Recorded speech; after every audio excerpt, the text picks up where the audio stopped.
Assalamualaikum warahmatullahi wabarakatuh. Waalaikumsalam warahmatullahi wabarakatuh. Alhamdulillahirabbil alamin wa bihi nasta'inu ala umuri dunya waddin.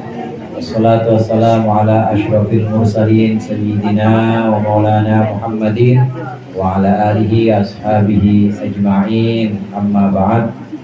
Bersama-sama saya sayangi dan saya hormati Jidah Umar Ustadz Khairuddin dan segenap keluarga, ibu-ibu jamaah Majelis Ta'lim Masjid Al-Abrar, khususnya ketua Majelis Ta'lim guru kita Ustadzah Haji Mariana, para ustadzah sekalian, para guru, ibu-ibu yang datang pet-petan naik angkot. Mudah-mudahan perjuangannya Allah balas dengan ganjaran yang berlimpah. Tujuan yang pertama hadirnya kita di sini adalah untuk halal bihalal, saling menghalalkan, saling memaafkan. Boleh nggak kudu minta maaf, yang penting kalau tekwannya enak berarti saya udah dimaafin. Enak ya Bu, soalnya enak aja. Kalau ngambek nggak maafin saya mah bangetan.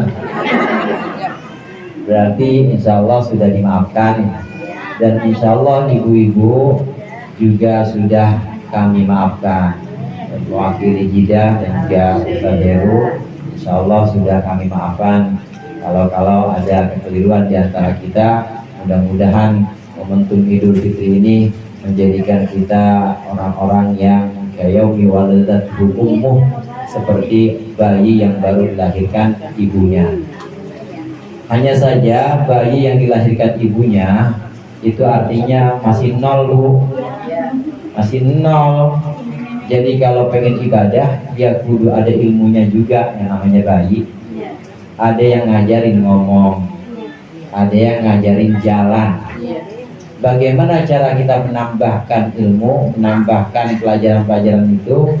Antara lain adalah dengan ngaji, dengan taklim, menghadiri majlis-majlis taklim.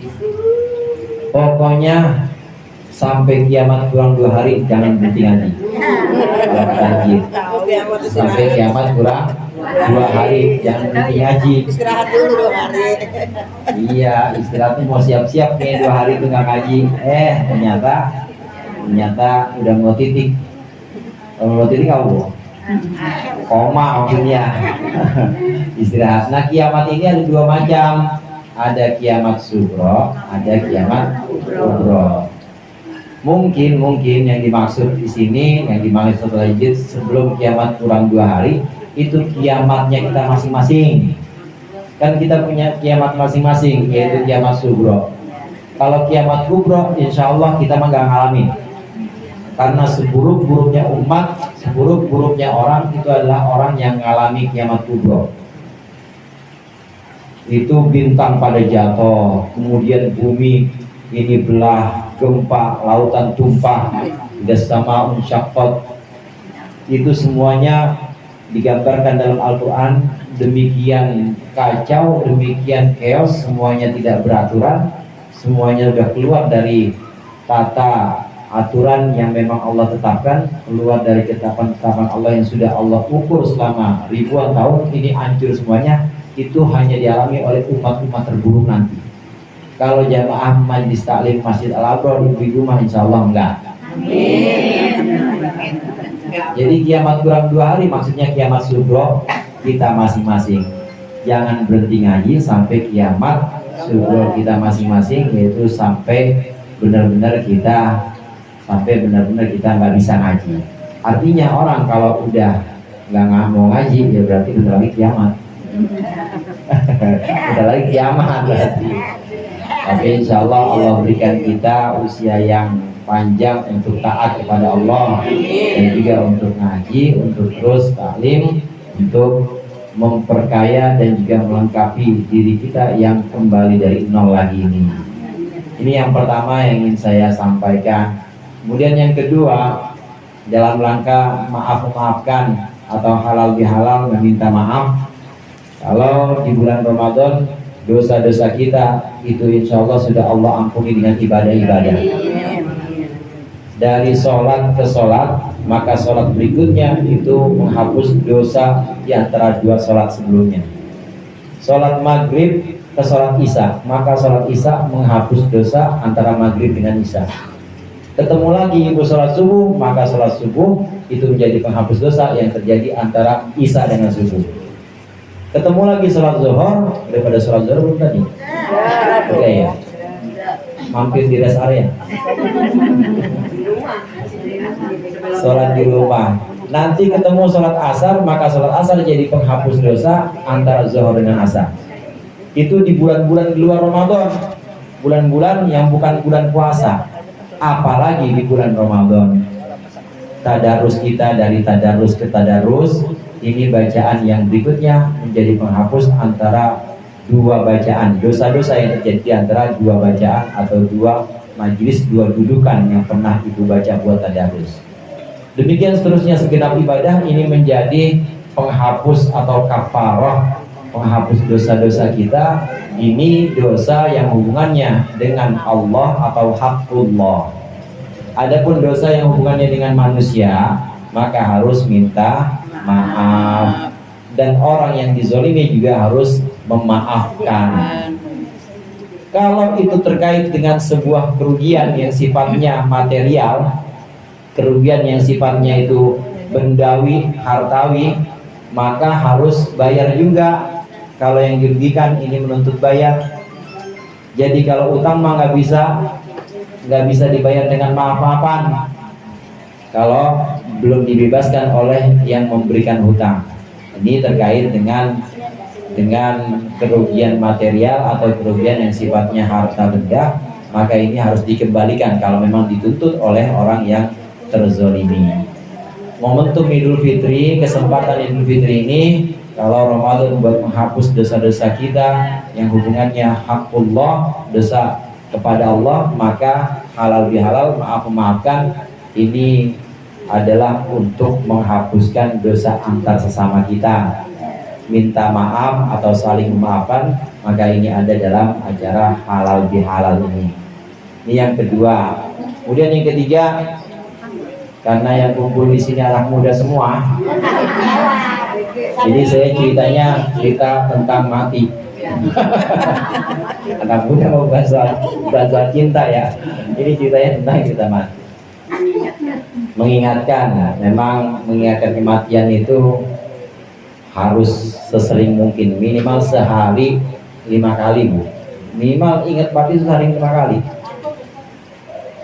Harus 5 kali aja tapi nggak boleh sering-sering. Kalau sering-sering nastar jadi nggak enak.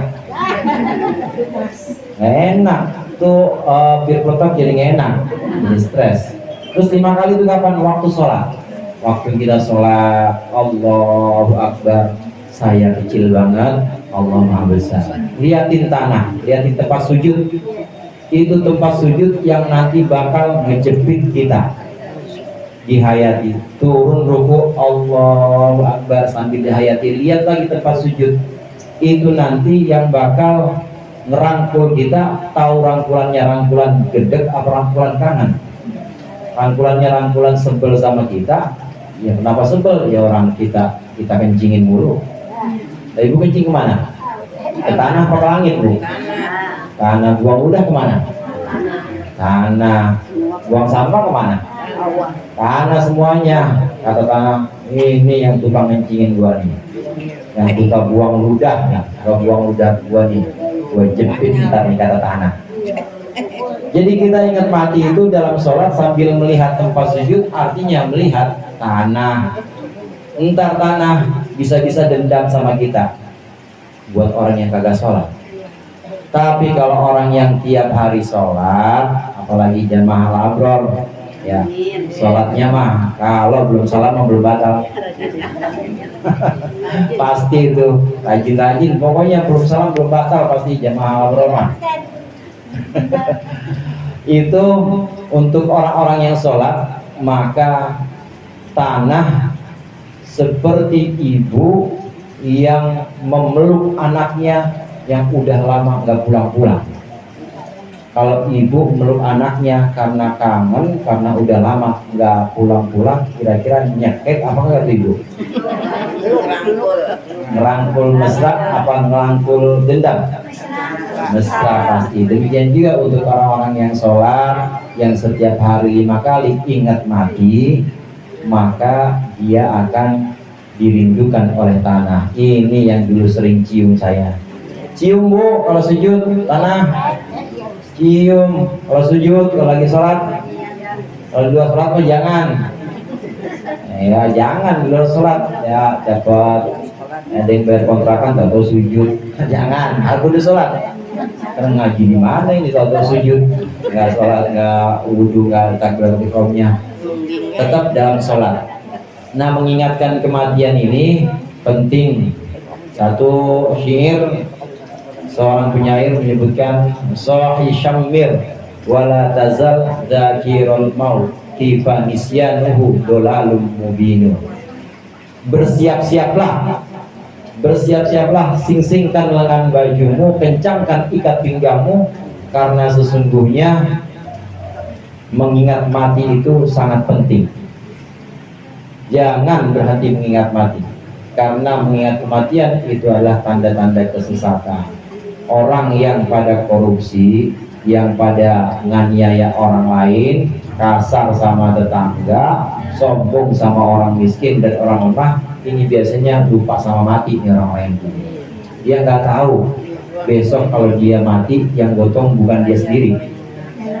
Ngapa sombong amat? Padahal kalau mati nggak bisa mandi sendiri dia. Mau pakai biore, mau pakai wipol, ada yang mandi pakai wipol. Mau pakai nggak bisa mandi sendiri, pasti dimandiin sama orang lain. Orang yang sombong, yang sering berbuat aniaya, yang sering berbuat menyakiti orang lain, ini biasanya lupa kalau dia itu bakal mati. Jenazah nggak ada yang memandikan diri sendiri, nggak ada yang bisa jalan kuburan sendiri, nggak ada. Pasti minta gotong sama orang lain, minta digotong.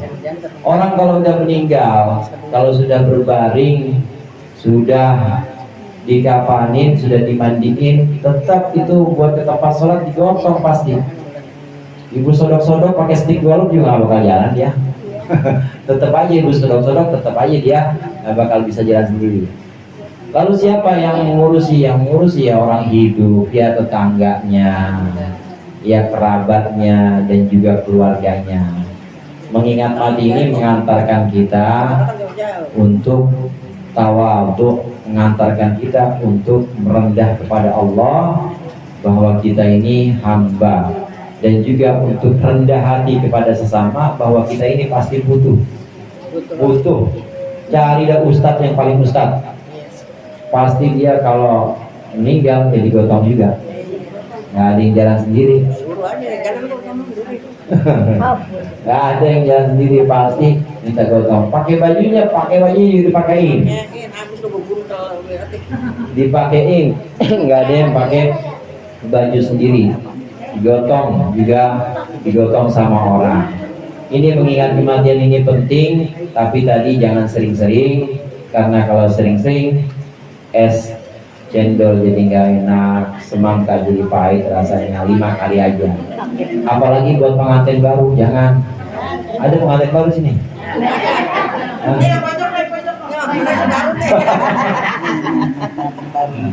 Pengantin baru ingat mati ya, nggak jadi. Nggak jadi. Agak nikmatin jadinya. Nggak jadi. Jadi yang udah ingat mati mulu. Iya, bininya udah, namanya udah gede, anak perempuan udah gede, udah mau bang, ayo bang, Ayo nafsin gak ikotul maut. Ingat deh, kita bakal mati ya. Payah aja lagi, udah gak bakal jadi. Kenapa gak bakal jadi? Ya ingat mati. Lu boleh gak? Ya gak boleh, karena nikah, kawin itu tujuannya adalah untuk melahirkan anak-anak yang soleh. Kalau kemudian nggak ada pernikahan, nggak ada perkawinan, malam pertama nggak jadi, nggak bakal jadi anak soleh. Terus habis manusia kalau gitu, nggak bakal ada anak yang berusin pengajian kita, nggak ada. nggak bakal ada anak yang bakal ngurusin sholat kita. Oleh karenanya diperbolehkan dalam Islam itu menikah. Inilah ajaran agama Islam yang memang menjaga dan juga merawat sisi manusiawi setiap orang. Manusiawi yang namanya orang cinta harta, cinta benda itu manusiawi. Tapi asal jangan lupa zakat, jangan lupa sedekah. Manusiawi laki cinta perempuan, perempuan cinta laki. Tapi asal dihalalkan dengan cara nikah. Manusiawi yang namanya orang ini cinta dengan jabatan atau kedudukan, dia pengen punya anak buah, tapi asal berlaku adil. Semuanya manusiawi dan boleh dalam Islam, asalkan itu dijaga tata caranya, dijaga hukum-hukumnya sesuai dengan syariat dan ajaran Islam. Kalau berpuasa ya jangan sombong, kalau menikah ya kalau pengen dengan pasangan ya harus melalui nikah, kalau jadi orang kaya ya jangan pelit, harus zakat dan sedekah. Ini semuanya diatur dalam Islam. Islam menjaga ini, menjaga sisi-sisi manusiawi dalam setiap orang, dijaga supaya nggak kebablasan. Karena kalau sudah kebablasan akan amburadul semuanya, akan acak-acakan di dunia. Yang kaya makin zalim kepada yang miskin, yang berkuasa makin berbuat aniaya pada orang yang lemah, yang kaya yang tidak pernah lemah atau tidak pernah kalah, ini akan selalu menganiaya orang-orang yang kalah. Islam mengatur ini. Jadi boleh dalam Islam fitrah atau sisi manusiawi setiap orang ini dijaga, diatur supaya tidak kebablasan. Kemudian yang terakhir tentunya saya ucapkan terima kasih atas kehadiran ibu-ibu sekalian di sini. Terima kasih kehadirannya pada siang hari ini. Mudah-mudahan pertemuan kita ini mendapat ridho Allah. Pertemuan kita ini juga menurunkan barokah untuk kita dan keluarga. Dan insya Allah pengajian akan kita mulai lagi. Tepatnya nanti tanggalnya akan saya kabarkan kepada Ustazah Haja Mariana. Untuk itu mari kita sama-sama niatkan bacaan suratul Fatihah untuk izin Syekhul Walid. Mudah-mudahan Allah senantiasa memberikan maghfirah, Allah lapangkan umurnya. Untuk guru-guru kita semuanya, para ulama, para kiai, untuk keluarga kita dan anak-anak kita juga, untuk guru-guru kampung atau guru-guru setempat, terutama untuk Abah Kiai Yusuf Akif Amin, guru sini, guru juga, mudah-mudahan Allah berikan kesembuhan dan semuanya saja. Ala hadhihi niyyah wa ala kulli niyyatin shalihah wa ila hadratin Nabi Mustafa Sayyidina wa ala Muhammadin sallallahu alaihi wasallam. Al-Fatihah.